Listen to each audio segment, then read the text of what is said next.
Entrevista.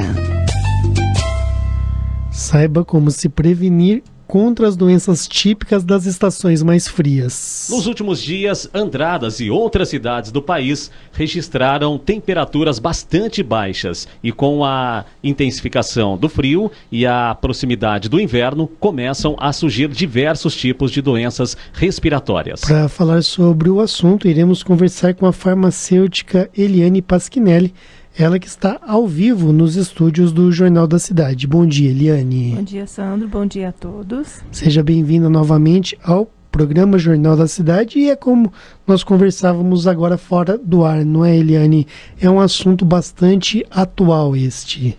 Sim, o inverno ainda vai começar propriamente dito, né, no mês que vem, mas nós já estamos tendo baixas bem significativas das temperaturas em todo o Brasil, no sul do Brasil, na região sudeste. Isso faz com que mude, né, a falta de chuvas, mas o frio muda toda a dinâmica do nosso organismo aí com relação às doenças. Exatamente, às vezes até no inverno a falta de chuva, até tem dias mais quentes no inverno e sente-se aquela sensação de abafamento. Mas sobre isso você fala daqui a pouco. Eliane, quais os tipos de doenças respiratórias que começam a surgir com mais frequência nesta época do ano? As doenças mais comuns, Sandro, são os resfriados, né? As gripes. E entra bastante essa parte dos pacientes que têm problemas alérgicos, que são as crises asmáticas, as bronquites, as rinites, sinusites. Existe bastante quadros também de otite, amigdalite e até meningites. Porque nós estamos no inverno, a gente fica com a umidade relativa do ar muito baixa. Isso o que acontece? As mudanças de temperatura, mais essa baixa de umidade, faz com que tenha muito mais partículas de poluição, de bactérias circulando. Então essas pessoas que já têm essa tendência a ter problemas, elas são mais vulneráveis. Exato, quer dizer, Eliane, tudo que é it aí que você falou é o que chega nessa época. Sim, a gente fala, as doenças quando tem it, normalmente são quadros inflamatórios, então persegue bastante a população em geral nessa época, porque quem tem tendência já desenvolve com muita facilidade por causa essa umidade muito baixa, então as pessoas têm tendência a desenvolver essas doenças. É interessante porque muitas vezes a umidade relativa do ar é de 50%, 60%. Nesta época cai para 20%, 18%, 15%. No centro-oeste do Brasil chega a cair a 10% a umidade relativa do ar. As crianças são dispensadas das escolas porque não conseguem praticamente respirar com qualidade. E ainda tem o problema das queimadas que muita gente acaba fazendo também no meio do ano, para se livrar aí de pasto e de outras situações parecidas. Sim, além das queimadas naturais, ainda existem, né, as queimadas propositais. O que acontece? Quando há uma queimada, a quantidade de poluentes, de fumaça, e fumaça é um transtorno para quem tem problemas respiratórios. Então, fica no ar muito poluído, e isso vai propiciando essas doenças. Agora, é possível evitar essas doenças típicas da estação? Sim, sim. Só para a gente ter uma noção, para as pessoas terem noção melhor, quando a gente fala assim, doenças respiratórias, só para a gente entender melhor, a gente tem as vias respiratórias, a superior e a inferior. As vias respiratórias começam no nariz, então por onde está toda a entrada de ar. Vai descendo por toda essa cavidade de garganta, pela traqueia, até chegar aos pulmões. Então, com essa poluição, quantidade de pólen que fica na natureza, essa troca aí de secreção entre essa parte superior e a inferior do trato respiratório fica bastante prejudicado. E isso vai aumentando a quantidade de secreção nesses locais e aí propicia outras doenças, que às vezes começa com uma simples gripe e pode desencadear uma pneumonia, por exemplo. Porque normalmente a pessoa fica com a resistência baixa. Então, ela pega uma simples gripe, às vezes não se atenta muito aos sintomas, às infecções secundárias que a gente chama. Você pega uma doença e propicia outras. Entendi. Mas é possível evitar a maioria delas. Como que a gente evita isso, Eliane? A maioria dessas doenças que eu falei, elas são transmissíveis ou por contato direto ou pela qualidade do ar, né? As que são pelo contato direto, é que a gente sempre fala, redobrar os cuidados nessa época.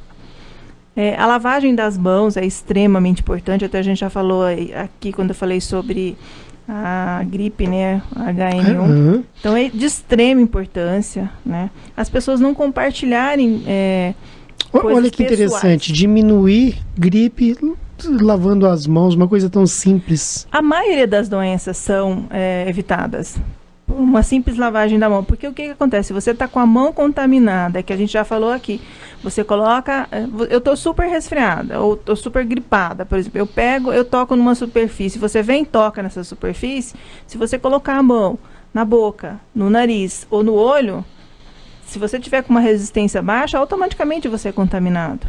E você também vai desenvolver. Então, a propagação das doenças nessa época se tornam bastante efetivas. Até porque as pessoas tendem a ficar em ambientes fechados. Porque está frio, então você tende a ficar. Então, se eu estou bastante resfriada, quando eu tuço, a gente não consegue ver, mas a gente libera várias gotículas. Por exemplo, que está contaminada com vírus. Ainda bem que a gente não vê. Não vê. Senão ninguém chegaria perto, não é, Neliton? E as pessoas que utilizam de transportes públicos, essas pessoas elas estão mais expostas a esse tipo de doença, Eliane? Sim, porque a pessoa está gripada. Já fala também sobre as crianças nas creches, nas escolas, sim, sobre essa aglomeração. Essa aglomeração. O que acontece? Todo mundo, quando está frio, entra em algum lugar, a primeira coisa que é automático a gente fazer, fechar as portas e as janelas, para você ficar num ambiente mais quente. Então, se tem várias pessoas ali circulando nesse espaço e tem pessoas contaminadas, a chance de você ser contaminado é muito grande. Até mesmo pelo fato das pessoas tocarem praticamente quase que nos mesmos locais ali, sim, né? Aí volta naquela questão que você disse, né? As pessoas manipulam, colocam a mão num determinado corrimão, a outra vem, mais ou menos nesse sentido aí, né? Sim, alguns vírus, algumas bactérias, eles sobrevivem por bastante tempo nessas superfícies. Uhum. Então, por exemplo, você está super resfriado, você tossiu, levou a mão à boca, você contaminou a sua mão, você colocou a sua mão num daqueles corrimões do ônibus, veio uma pessoa, logo em seguida, colocou essa mão ali, essa bactéria ou esse vírus, no caso da gripe é vírus, mas fica na sua mão. Você vai se alimentar, você não lavou a mão, você tocou na comida, você está com baixa de resistência, você automaticamente é contaminado. Eliane, eu sempre tive uma dúvida, assim, principalmente em banheiro público, seja um banheiro de um shopping que teoricamente é mais limpo, até um banheiro de rodoviária, que pelo menos aí teoricamente não é tão limpo. Você vai no banheiro, quando você sai, você lava as suas mãos. Para lavar suas mãos, você tem que abrir a torneira, lavar e depois você tem que fechar a torneira. Mas muitas pessoas colocaram a mão ali na torneira para poder abri-la e fechá-la. Como que se previne uma situação de doença nesse sentido? Quando você faz isso, você lavou a mão, mas você tocou de novo na torneira, você voltou a contaminar a sua mão. Talvez não como ela estava, porque você diluiu um pouco essas bactérias quando você lavou a mão, mas você... eu tenho o hábito, eu pelo menos pessoalmente tenho o hábito. Quando eu estou num banheiro público que eu utilizo alguma coisa, geralmente eu pego uma toalha de papel, eu fecho essa torneira com a toalha de papel, eu abro a porta de saída do banheiro com essa toalha de papel. É uma excelente dica, hein? Muito boa dica. Então, assim, é uma coisa que você sai com a mão limpa e você não toca em nenhuma superfície que está contaminada. Eu tenho esse hábito. Talvez sim, até para a gente ser profissional de saúde, ver tanta coisa, sim, então a gente desenvolve certos hábitos. Eu acho bastante saudável fazer isso. Seria indicado também para esse tipo de precaução, as pessoas terem junto consigo, né, carregando consigo o álcool gel, ele é eficaz nesse caso, nessa prevenção?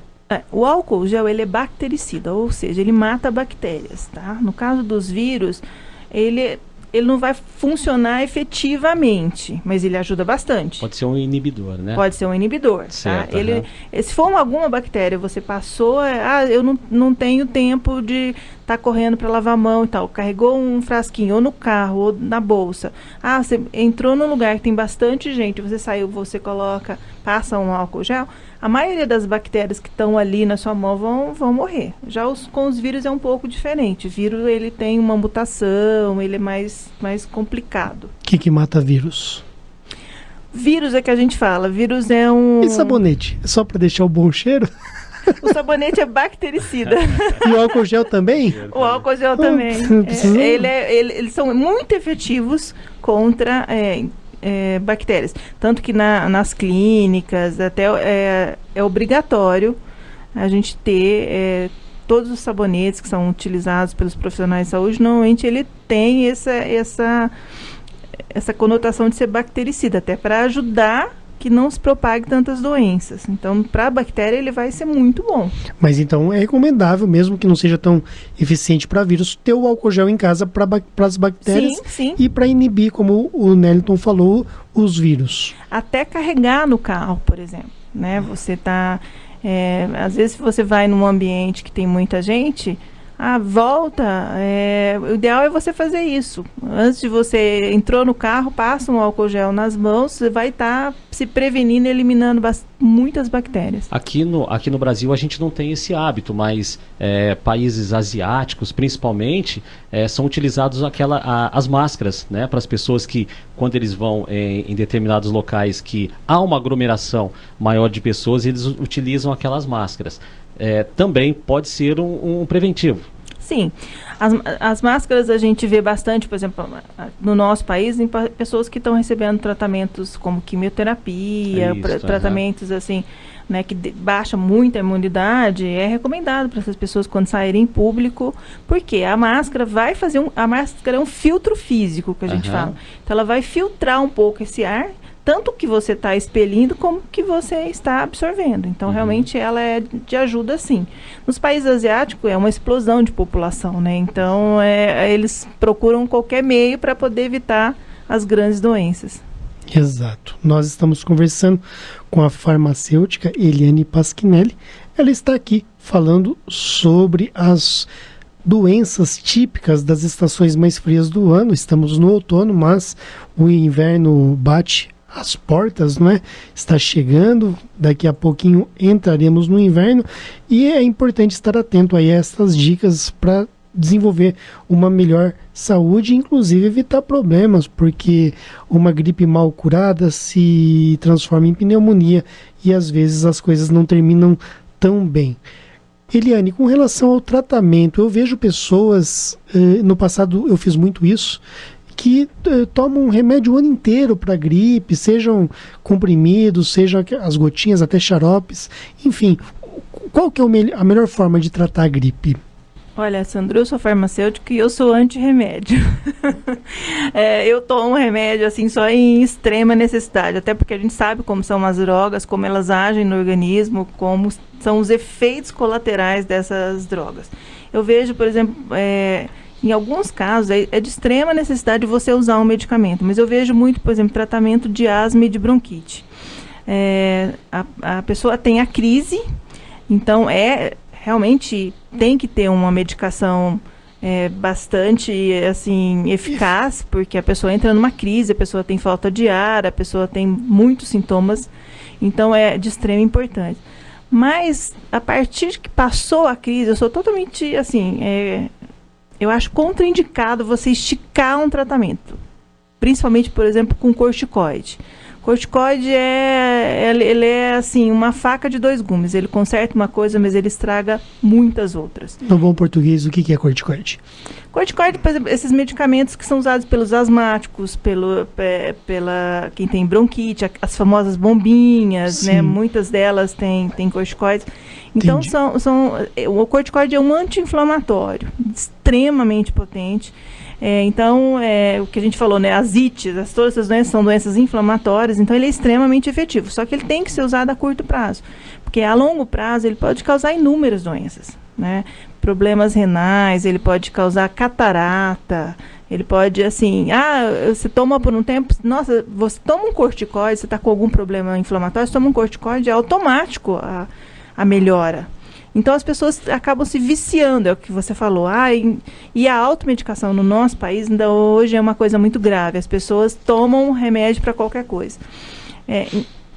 Existem algumas leis que agora melhorou muito, porque a gente estava se encaminhando para não sei, o que ia acontecer se não houvesse essa brecada aí na venda livre de antibióticos.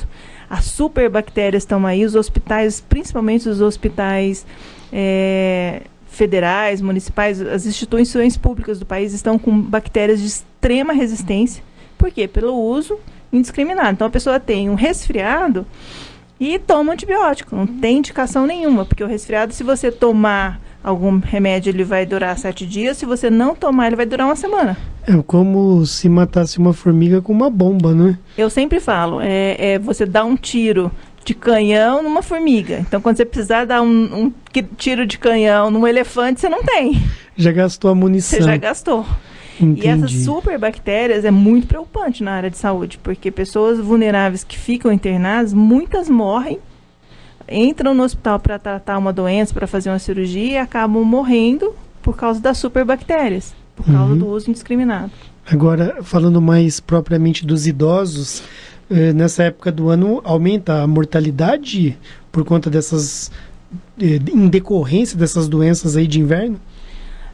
O idoso, ele é mais propenso, como é a criança até 2 anos, né? A resistência está muito diminuída. Na criança, a resistência até 2 anos, ela está em formação, então essa criança não tem uma resistência boa ainda. E no idoso, a gente vai perdendo a síntese, né? O que é a síntese? É absorver as vitaminas, né? O organismo vai envelhecendo. A gente não envelhece só a pele, a gente envelhece o organismo como um todo. Então, essas pessoas ficam mais vulneráveis. Por isso que é muito importante a vacinação. Não só a vacinação contra a gripe, mas eu sou super a favor da vacinação contra a pneumonia. Porque vai prevenir que se essa pessoa desenvolva alguma infecção respiratória, principalmente em gente, por exemplo, tem bastante idoso que tem a bronquite crônica. O que é a bronquite crônica? Normalmente a pessoa que fumou muitos anos, ela teve pequenas bronquites, e ela desenvolve uma bronquite que o pulmão dela vai cicatrizando essas agressões. Então, chega uma hora que ela começa a desenvolver essas pneumonias de repetição, por exemplo. E a pessoa começa a ter uma atrás da outra, isso vai destruindo o organismo dessa pessoa. Então, ela tem tendência a ter problemas graves. Então, o ideal é que ela se previna melhor. Nós estamos conversando com a farmacêutica Eliane Pasquinelli. Ela está aqui no Jornal da Cidade falando sobre prevenções a doenças típicas das estações mais frias. Eliane, você acabou de falar que, sendo farmacêutica, não topa muito a questão do remédio e, claro, realçando que somente quando é necessário, e muitas vezes os remédios são necessários. Mas já diziam os antigos, não é? Isso há séculos atrás, que nós somos aquilo que nós comemos, não é? E nesse sentido, eu queria que você falasse também sobre a importância da boa alimentação na prevenção de doenças e associada à boa alimentação à questão da prática esportiva. Isso é fundamental, Sandro. Por exemplo, se a pessoa tem uma alimentação mais equilibrada, ela vai ter um sistema imunológico muito mais reforçado, muito melhor. Por exemplo, agora no inverno a gente tem tendência a comer muita comida gordurosa. É uma delícia uma feijoada? Quem não gosta de uma feijoada, né? Mas é uma coisa que você pode comer todo dia. Por quê? Essas comidas gordurosas fazem com que o organismo produzam bastante toxinas, então é mais difícil eliminar essas toxinas. Como você consegue eliminar bastante toxina? Por exemplo, numa atividade física, né? Porque você vai suar, você vai gastar energia ali, então você consegue... alimentação ideal é que a pessoa coma bastante frutas, verduras nessa época, que é difícil. Às vezes a gente vê uma verdura de folha, é uma delícia no verão, mas no inverno a gente já olha meio, de lado. Mas o ideal é que tenha uma boa alimentação, que faça uma atividade física. Você não precisa ser rato de academia, que eu falo. Mas se você tiver uma atividade, por exemplo, se você fazer uma caminhada de 30 a 40 minutos, 3 vezes por semana, você deixa de ser sedentário. Então isso já ajuda bastante, né? Fazer uma alimentação mais balanceada, evitar lugares muito aglomerados nessa época é indicado. Nós temos bastante problema em creches, porque é muita criança que chega às vezes um pouquinho resfriada e tal, fica num ambiente fechado, porque as cuidadoras, as professoras não querem levar essas crianças, por exemplo, para um ar livre que está muito frio, e acaba disseminando bastante doenças respiratórias aí. Então tentar fazer um meio termo, não é deixar totalmente aberto, porque também se essas crianças ou a pessoa começa a pegar muito ar muito frio, também ela tem tendência a baixar a resistência, mas ela tem um meio termo.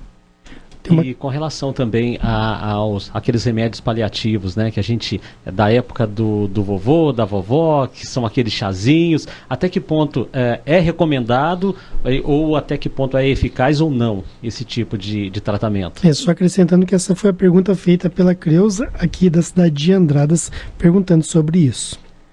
Então, a gente até comentou outro dia aqui, né? Isso vai para Ana Paula, né, Sandro, que adora um leite quente. Sim, é verdade.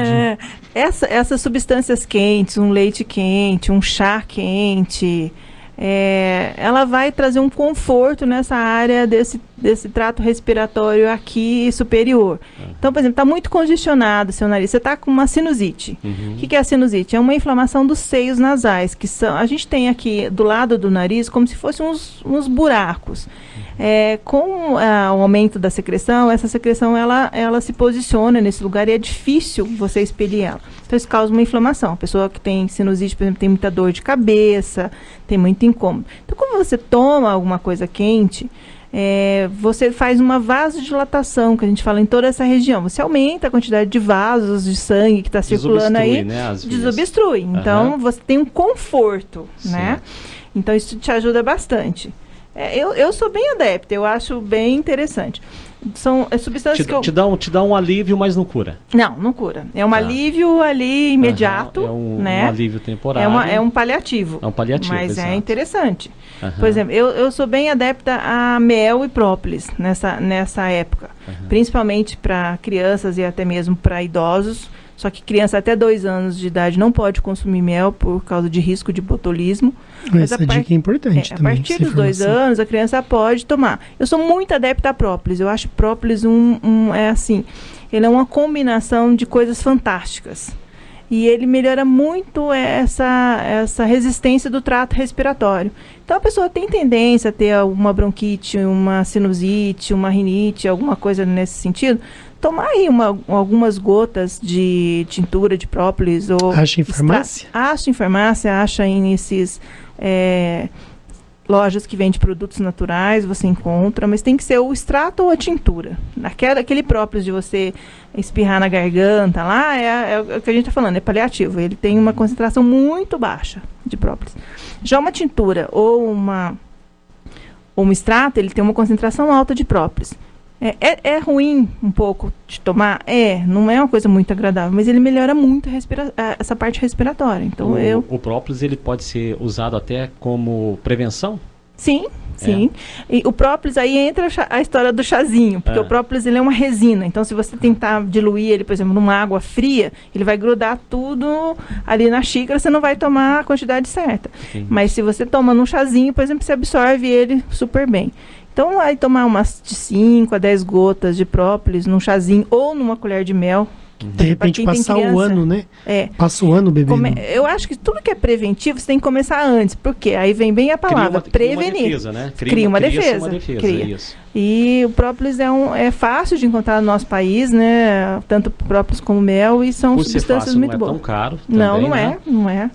E a gente tem até que aproveitar, porque na Europa, como não existe nem mais abelha, não existe nem mais nem mel, nem própolis. Então a gente ainda tem essa facilidade aqui. Tá vendo? Eu tenho 2 em casa que tem bronquite e realmente a gente não toma própolis lá, vamos aderir, né, ao própolis, então.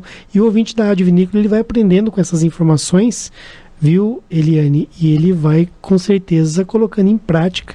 E por isso que é tão importante você estar sempre presente aqui ao Jornal da Cidade para transmitir esse conhecimento e ir melhorando a vida das pessoas, porque as pessoas aprendem, aplicam e aí elas têm uma melhor qualidade de vida. E eu queria saber se você ainda tem alguma coisa para acrescentar. Nosso tempo está chegando ao final. Como eu te falei, esse assunto é muito gostoso e tem várias perguntas aqui que eu vou deixar de fazer por causa do nosso tempo mesmo, Eliane. Eu só queria falar mais uma dica que eu acho que é interessante, é você manter-se bastante hidratado, porque como o ar está muito seco, o organismo tende a perder mais água ainda. A gente parece que não, a gente parece que sua mais no verão e tal, mas a gente perde bastante água no inverno. Então, assim, crianças, idosos, procurar se hidratar bastante, né? É uma boa alimentação, tá resfriado, a história... resfriado não tem o que você fazer, é o chazinho, é a comidinha mais quente, é um repouso, e as outras doenças, conforme vai se desenrolando, precisa de tratamento, né? Por exemplo, uma bronquite, uma crise de asma, só que eu sempre faço esse alerta, faça o tratamento nessa época de crise, depois procure um tratamento alternativo. Porque para você se prevenir para a próxima crise ser menor e cada vez mais, e talvez até você não ter mais problema com relação a isso. No caso das escolas, crianças, as janelas abertas mesmo no inverno. Não precisa abrir tudo, mas exatamente. Tem uma circulação de ar, né? Porque se você fecha tudo, aquela concentração de bactérias ali, de vírus, fica absurda. Se você tem algum lugar que circula um pouco o ar, você já ajuda bastante.